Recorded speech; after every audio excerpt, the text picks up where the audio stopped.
The government, we're told, is set to bring in a road pricing scheme for electric cars. There's also planning to bring forward the ban on sale of new petrol and diesel cars from 2040 to 2030. They say this will tackle climate change and help reach their net zero emissions targets. Well, let's talk about all of this with Sian Berry, who's co-leader of the Green Party. Good morning to you, Sian. Good morning. Lovely to talk to you today. So presumably you'd be in favour of both of these measures.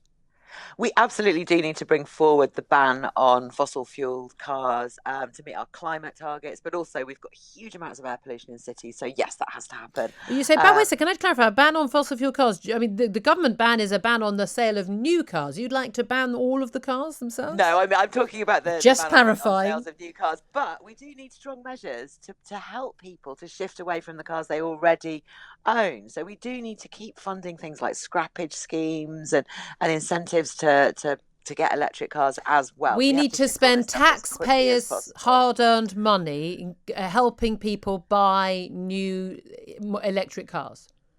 The people who do need to drive and people who are stuck with car dependency, absolutely, yes, we do. But the other thing that the government are talking about, which is the potential smart road charging scheme, is the other tool in the box, which actually would be much fairer than our current charging schemes. If it's done right, I think, me and you, Julia, could unite around this one, I think. Could we? Things like petrol tax at the moment, you're charged the same rate for driving your car, no matter when or where you drive, and that isn't smart. It isn't particularly fair on people who. Well, it charges you the more you drive. The more you drive, then again, no one drives during rush hour unless they have to. Well, I mean, people don't go. I know what, I'll do a journey that takes twice as long. Well, no, but you petrol tax. At least the reality of that is that the more you drive, the more you pay. Yeah, but it's a flat fare. You're not being incentivized to travel at more sensible times. You're not being incentivized to share your car at busy times. We've got a tool in the box that we're not using at the moment. Okay. And the government's been scared of this ever since 2007, when there was a huge petition against it. But we have the chance now to do this right in a way that's privacy friendly, that's smart, and it's fair, and it could really help people, but also raise money for the alternatives, because there's no way you can do a charge without helping people to shift into. Well, again, you've talked about helping people to shift into buses. Now, roughly 80% of people in this country right now travel to work by car. That's how they get to and from work. They don't have public transport that's convenient to them. They don't live in central London. They don't live near enough to cycle. They've got to get the kids to school as well before they get there, pick up the shopping on the way home. There's a reason why they drive. You talked about people who do need to drive and strong measures to help them. When we talk about helping people, what you mean is giving people taxpayers' money. Okay, so we're going to have to raise taxes. How many people do you think we're going to have to help, in your words, financially with other people's taxpayers' money to get to travel in other ways or to get an electric car? Because how many people do you think do need to drive? What numbers are you looking at? Well, I couldn't tell you that, but I think we hold on a minute. I thought this was Green Party policy. I can tell you that we need to get the numbers in car dependency right down, and we need to restore things like buses between small towns. There's a lot of small towns out there that are effectively transport deserts. If you want to get around, you have no choice but to get a car. And those of us who can't drive, people who are maybe too old to drive, who've got medical conditions, those people end up really isolated in places like that. So improving buses, getting the cuts that have happened in buses reversed, that's really, really important. I 100% agree with you on that. We should do that regardless of anything. But again, you're saying get right down. So 80% of people currently drive to work. When you say get right down, 70%, 20%, how much will that cost? How many people and how much will that cost? You can't be a political party standing for elections with policies and say get right down and not give me some numbers. Come on.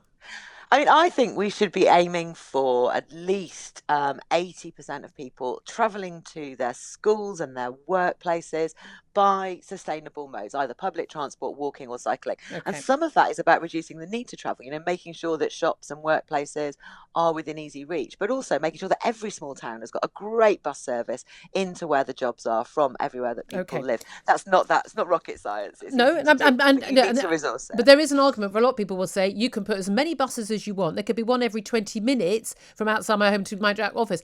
I'd still rather go in my car and be on my own, not be with other people. I can have the radio on. I can do what I want, leave when I want. I'm not at the behest of someone else on strike or waiting in the rain at the bus stop. What about all the people who just say, no, I don't want to get on public transport. No, I don't want to cycle. I want to go in my car. Then you have a fair system for them, and that includes helping people to shift to electric cars, but it also includes a fair road charging system, so that if you're travelling during the school run, you would pay more than if you were travelling at different times, and that's only fair compared with the flat fair. It's an interesting use of the word fair, because it's fair to punish people. I mean, how, if you have to drive your children to school, if maybe they have to get 2 different buses to school. You've got 2 children at 2 different schools, one at primary, one at secondary, and it's too far for them to go and no direct route. Yeah. Okay, so you're going to punish parents who are driving their kids to school. What about the mum or the dad who can't get to their office, can't get to their workplace in time if they walk their kids to school, which they'd love to do, but they haven't got time to then get to their workplace as well. You're going to, with your fair taxing, you're going to punish those people for outrageously taking their child to school during the peak time of children going to school. I mean, does that sound fair? We're just asking them to pay a fare, and if you were to get the bus, you'd expect to. Well, they are paying a fare. They're paying fuel tax, and they're paying for a car, which is depreciating in value, and they're paying residential parking. The point about the road charging scheme is it's designed to replace the fuel tax that at the moment is a flat fare. Yes, because the rule, if we all shift to electric cars, nobody will be paying fuel tax. How soon do you think we can shift to electric cars? All of us. I want to see as the Green Party, not only not selling any new ones by 2030, but really by then we ought to be shifting the majority of all our vehicles to electric power. So it does require a big investment. That's why we call it the Green New Deal. Big investment. We'd be creating jobs, making those new vehicles. We'd be creating jobs. You realise that making new vehicles, as opposed to people using old vehicles, actually uses up more fossil fuels and is more damaging for the environment than people just staying in their old vehicles. Hence the other part of our policy to reduce car dependency, enable more people to travel without a car, and maybe just, use a taxi now and again when you have to absolutely travel by car. Okay. 84% of councils have no on-street charging points right now. Hundreds of councils have no. We're talking about a huge cost of just even the practicalities of charging them, quite apart from all the extra creating, power stations that we're going to have. They're Julia, largely gas-powered.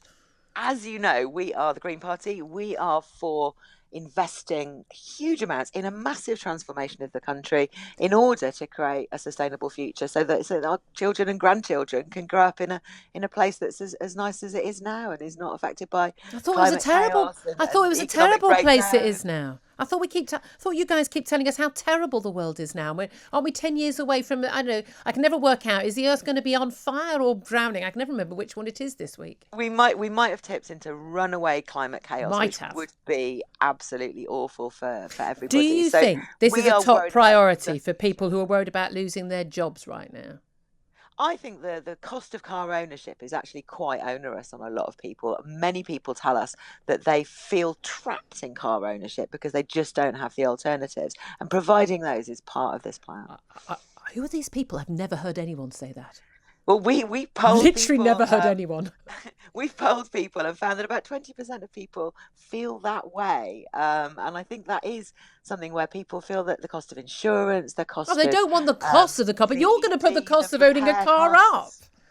The repair costs can come at any time and really hit your family finances. It's a very sort of insecure way to live if you can't afford. Okay. We'll have to leave it there. I'm already well over time. I'm getting shouted at by the control room. Sian Berry, it's always lovely to talk to you, co-leader for the Green Party. One day we're going to agree on something, I'm sure. Bobby Freeman, final, very brief word. Do you feel trapped by car ownership? No, I don't. I enjoyed that interview. Look, it's a good thing to encourage people to have electric cars. I think that's the way of the future. You can afford them. If you can afford them. Yeah, and if they don't actually cost more in terms of hit on the environment than not having an electric car, which is a small point worth making.